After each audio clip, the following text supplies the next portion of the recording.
Io ho posto solo una questione, che non è sì Green Pass, no Green Pass. Usciamo un attimo da questo ragionamento, ne pongo una di pratica.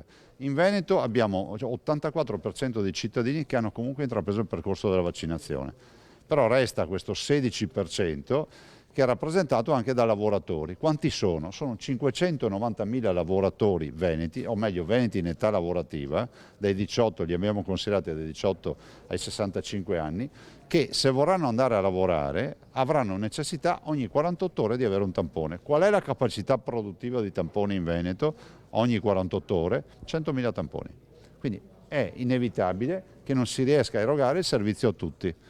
Numeri alla mano, il governatore Zaia evidenzia ancora una volta come a pochi giorni dall'entrata in vigore dell'obbligo di Green Pass anche nei luoghi di lavoro sia praticamente impossibile effettuare tamponi per tutte le persone che ne abbiano necessità proprio per potersi recare al lavoro. Se un lavoratore non vaccinato vuole andare a lavorare e vuole sottoporsi al tampone, bisogna garantirgli il test, perché a quel punto se nessuno gli fa il test, e ormai abbiamo i casi di lavoratori che ci dicono sono andato a prenotarmi il test ma non c'è più posto nelle farmacie da nessuna parte, vorrà dire che quel lavoratore ha fatto tutto quello che doveva fare ma non ha trovato una risposta dal pubblico o dal privato.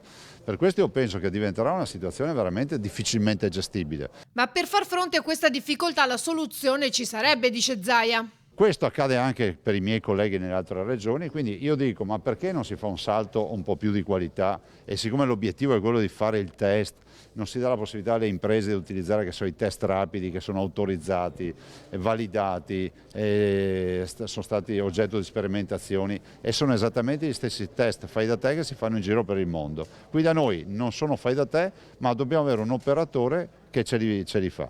Ecco, se questo accadesse daremo una mano alle imprese che hanno necessità in questo momento di avere i loro lavoratori, anche perché di lavoratori non se ne trovano oltretutto. A me spiace poi che a livello nazionale ci sia qualche illustre rappresentante delle imprese che dice che non c'è nessun problema.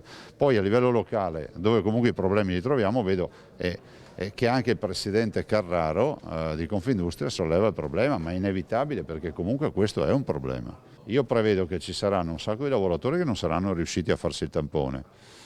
Prevedo che ci possano essere due alternative, o entreranno lo stesso in azienda oppure resteranno tutti fuori. Queste le dichiarazioni a margine della conferenza a Palazzo Balbi di presentazione di Vinitaly Special Edition, in cui Zaia è tornato sulla questione Prošek. Scava e ancora scava, insomma un pezzo di carta è saltata fuori. Non sono proprio così convinto che i croati siano titolari di quella parola Prošek.